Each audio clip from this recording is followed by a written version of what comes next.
Hello my dear friends, welcome to this video lecture. और आज के हम क्लास में टाइम एंड डिस्टेंस के एक कड़ी आगे बढ़ते हैं और हम बात करेंगे बोट एंड स्ट्रीम्स की। Boat and streams, boat and streams के क्वेश्चंस को हम देखेंगे। बोट एंड स्ट्रीम्स जो है टाइम एंड डिस्टेंस का ही टॉपिक है, बस इसमें थोड़ा नेक्स्ट लेवल के क्वेश्चंस की बात की जाती है। नेक्स्ट लेवल के क्वेश्चंस की बात करते हैं बोट एंड स्ट्रीम में, जिसमें बहुत सारी दिक्कतें पैदा होती हैं। रिलेटिव स्पीड का भर भर के इसमें क्वेश्चंस बनता है। रिलेटिव स्पीड के ऊपर हम भर भर के इसके ऊपर क्वेश्चन को देखेंगे और किस तरह के क्वेश्चन बन जाते हैं बोट एंड स्ट्रीम के ऊपर, इसका कोई भी अंदाजा नहीं है। ठीक है, और बहुत एक दो कंसेप्ट लगता है और जो भी लगता है घुमाऊ बनता है। और जो भी वनडे एग्जाम होता है उसमें टाइम एंड डिस्टेंस अगर क्वेश्चन उठाता है तो जरूर एक बार बोट एंड स्ट्रीम के बारे में विचार करता है कि इस पे बनाना चाहिए नहीं बनाना चाहिए। देखो, इस पे हम जो बात करेंगे कंसेप्ट्स की बोट एंड स्ट्रीम्स के ऊपर, उसमें सबसे मेजर इंपॉर्टेंट पॉइंट हमको ये देखना है कि स्ट्रीम क्या है। स्ट्रीम धारा, किस चीज की धारा? धारा, नदियों की धारा, रिवर्स। ठीक है, ये धाराएं बहती हैं, ये धाराएं बहती हैं। ये धाराएं जो बहती हैं, इस धाराओं में तमाम चीजें इसके साथ बहती हैं, तमाम इसके साथ चीजें बहती हैं। क्या है? कुछ भी है। एक जहाज ले लेते हैं, एक जहाज है जो इसके अंदर चल रही है। इस चीज को बहुत इंपॉर्टेंट और बहुत ही, मुझे पता है कि मेरे वीडियो लेक्चर में थोड़ा साउंड का इशू है। ठीक है, साउंड का इशू हर कोई बता रहा है। ठीक है, ये चीज मैं जान रहा हूं और मैं कोशिश कर रहा हूं कि इस चीज को हम दूर कर सकें। और आइए हम देखते हैं बोट एंड स्ट्रीम्स के ऊपर थोड़ा आवाज तेज करके बात करते हैं। तो क्या कर रहे हैं, एक जहाज है जो पानी की धारा के साथ साथ चलते चली जा रही है। पानी की धारा के साथ चलते चली जा रही है। ये सेम उसी तरह समझना कि जब हम पुलिस होकर चोर को पकड़ते हैं, चोर को पकड़ते हैं पुलिस बनकर।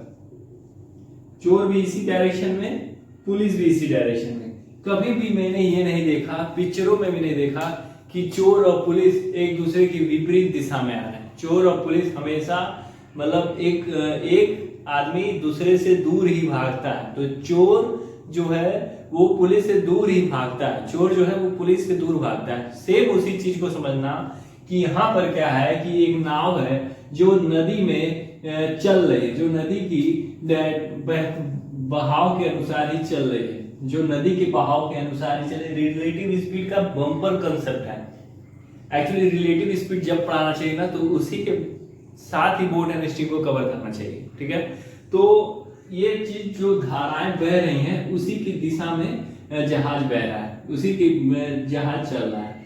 एक होता है कि जब धाराएं बहती हैं, धाराएं बह रही हैं, धाराएं अभी भी इधर की तरफ बह रही हैं, बहती जा रही है, बहती जा रही है, मगर जो मेरा जहाज है वो विपरीत दिशा में आ रहा है, वो इस डायरेक्शन में आ रहा है।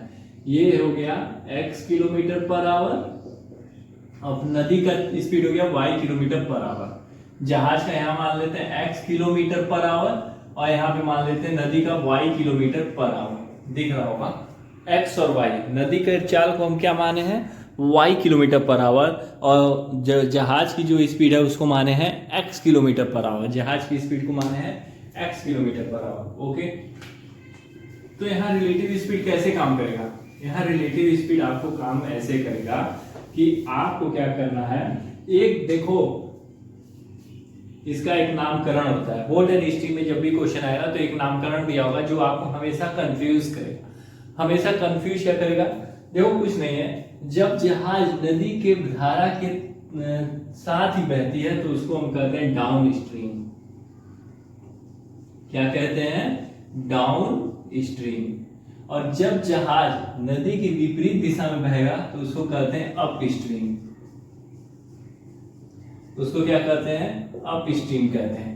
ठीक है, तो जब नदी के दिशा के नदी के बहाव के अनुरूप ही बहेगा तो उसका रिलेटिव स्पीड जो होगा वो ऐसे जोड़ लेंगे, x plus y kilometre per our.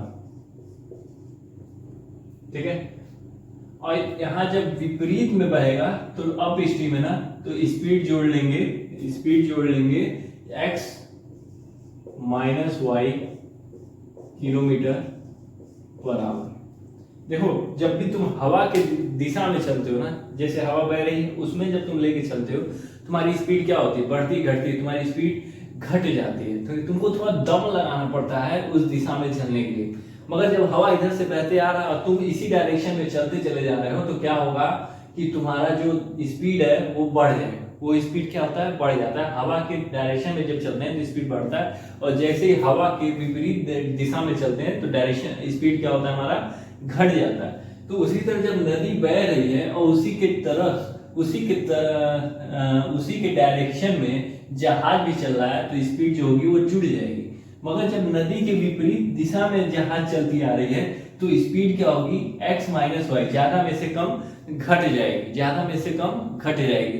अब ये कहोगे सर आपने ये कैसे कह दिया कि जहाज को जहाज का जो स्पीड है वो नदी की स्पीड से तेज है।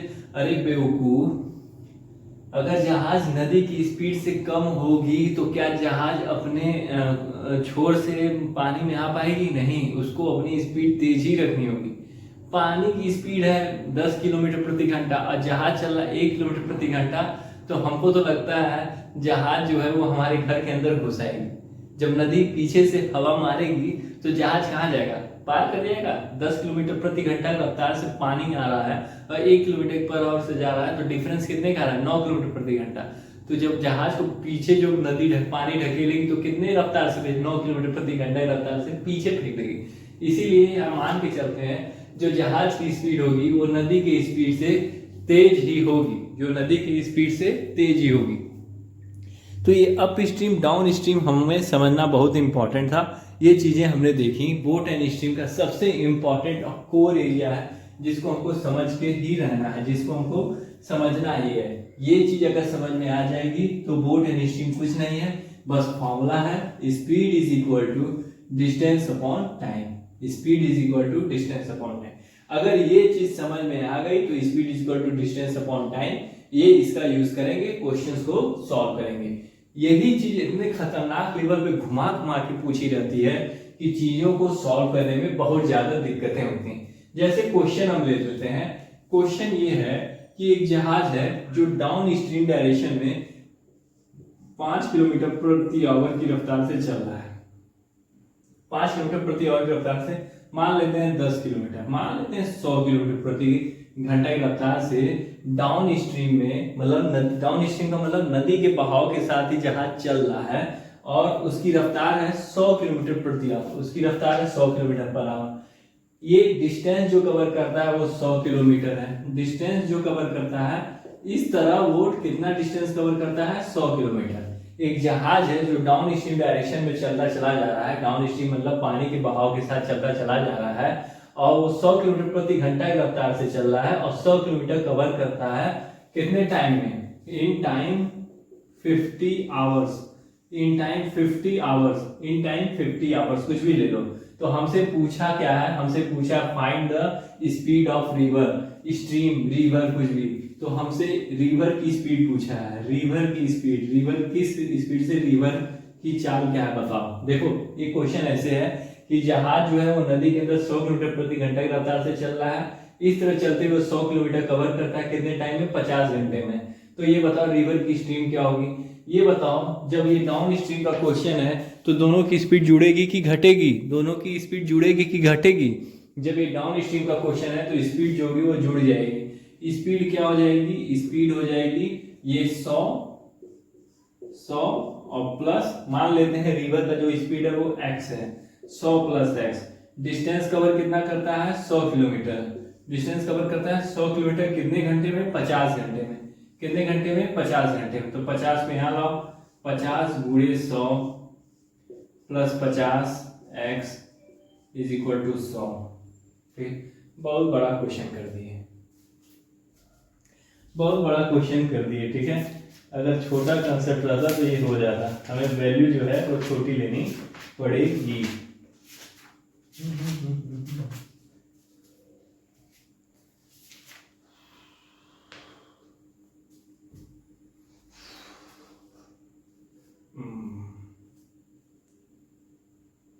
डिस्टेंस को हमको 1000 करना पड़ेगा, डिसमल में चला जाएगा, मेन बात डिसमल में चला जाएगा क्योंकि क्वेश्चन मैंने खुद अपने हिसाब से अरेंज किया है। ठीक है, तो यहाँ पे ले लेते हैं 1000। अभी भी यहाँ पे वैल्यू जा रहा है, टाइम हमको घटाना पड़ेगा, टाइम ले लेते हैं 5 घंटे में कवर कर रहा है। ठीक है, ये हो गया, यहाँ पे 0 हटा दो, ठीक, यहाँ पे ये हटा दो, यहाँ पे 1000 कर दो। देखो गलती क्या है, कंसेप्ट में भी नहीं गलती है, मेरे बताने में भी कोई गलती नहीं है, मेरे चीजों को यहाँ पे रिप्रेजेंट करने में भी कोई गलती नहीं है। बस गलती ये है कि मैंने जो वैल्यू ली है समझाने के लिए वो जंबल फॉर्म में ले लिया था, 100 किलोमीटर प्रति घंटा, 100 किलोमीटर डिस्टेंस। ठीक है, और कह दिया मैंने कि 5 घंटे में कवर कर दिए हैं। ठीक है, और यहाँ पे लिखा हुआ है 100 किलोमीटर डिस्टेंस 100 किलोमीटर प्रति घंटा की रफ्तार से कवर कर ली, तो 5 घंटा कैसे ले ली, वो दूसरा क्वेश्चन बन जाएगा। तो ये मैं ये कर रहा हूँ कि 100 किलोमीटर प्रति घंटा की रफ्तार से जहाज चल रही है, 1000 किलोमीटर कवर करती है, टाइम लेती है 5 घंटा, तो रिलेटिव स्पीड बताओ। Relative speed, speed is equal to distance upon time, down stream का क्वेश्चन है तो स्पीड दोनों की जुड़ जाएगी। स्पीड जब जुड़ेगी तो डिस्टेंस आपका बनेगा 1000, टाइम बनेगा 5 घंटा। जब इस 5 घंटे को इधर भेजोगे तो 5 × 100 + 5x = 1000, 500 को इधर भेजोगे तो 5x = 500, तो x की वैल्यू आएगी 100 किलोमीटर प्रति घंटा, 100 किलोमीटर प्रति घंटा। ठीक है, तो देखो आंसर पे मत जाना। ठीक है, आंसर भी सही निकाला है मैंने, वैल्यू क्वेश्चन की। अब मैं तो कोई भाई थेरा ऑथर तो हूं नहीं, ठीक है, कि क्वेश्चन तुरंत बना दिया। ठीक है, तो मेरा बस ये था कि आप कंसेप्ट को समझो। जब हम नेक्स्ट वीडियो लेक्चर में क्वेश्चन सॉल्व करेंगे, बुक के इंपॉर्टेंट प्रीवियस ईयर क्वेश्चन उठाएंगे, तो एक्चुअल तरीके से हम चीजों को समझेंगे। ये चीज जानना जरूरी है कि डाउन स्ट्रीम डायरेक्शन में स्पीड जुड़ जाती है, अप स्ट्रीम डायरेक्शन में स्पीड दोनों की घटती है। ठीक है, तो ये इस तरह हमारा बोर्ड इंजीनियरिंग का मेजर टॉपिक यहाँ पे कंप्लीट होता है। अब हमारे पास 4-5 प्रीवियस ईयर क्वेश्चन लगा लेंगे ना, बस उतना एनफ है बोट एंड स्ट्रीम में, इससे ज्यादा टाइम नहीं देना। बोट एंड स्ट्रीम तुरंत वही से चुटकी में अपने घर का क्वेश्चन है बोट एंड स्ट्रीम। ठीक है, इससे ज्यादा क्वेश्चन बोट एंड स्ट्रीम में बनाना ही नहीं है। ठीक है, 10 क्वेश्चन बनाओ, रोज वही 10 क्वेश्चन को रिपीट कर लो, उससे ज्यादा कुछ नहीं आएगा। ऊपर जाओ नीचे जाओ लौट के आओ, एसएससी सीजीएल मेंस टाइप के क्वेश्चन मत लगाना। ठीक है, अगर रेलवे का एग्जाम देना है तो, ठीक है, रेलवे का एग्जाम अगर देना है तो जनरल तुम्हारे कंसेप्ट जांचे जाएंगे कि तुमको वो कंसेप्ट तैयार है कि नहीं। अगर वो कंसेप्ट तैयार है तो क्वेश्चन बनेंगे, अगर नहीं तैयार है तो खूब बड़े क्वेश्चन लगाने से क्या फायदा। ठीक है, आने तो नॉर्मल क्वेश्चन ही, कम समय है ज्यादा क्वेश्चन लगाने। तो मिलते हैं आपसे नेक्स्ट लेक्चर में, जिसमें हम बोट एंड स्ट्रीम के क्वेश्चन सॉल्व करेंगे, 3-4 क्वेश्चन देखेंगे और फिर उसके बाद इस चैप्टर को यहीं क्लोज करेंगे। उसके बाद रेस के ऊपर बात करेंगे। तब तक के लिए हैव अ नाइस डे, जय हिंद।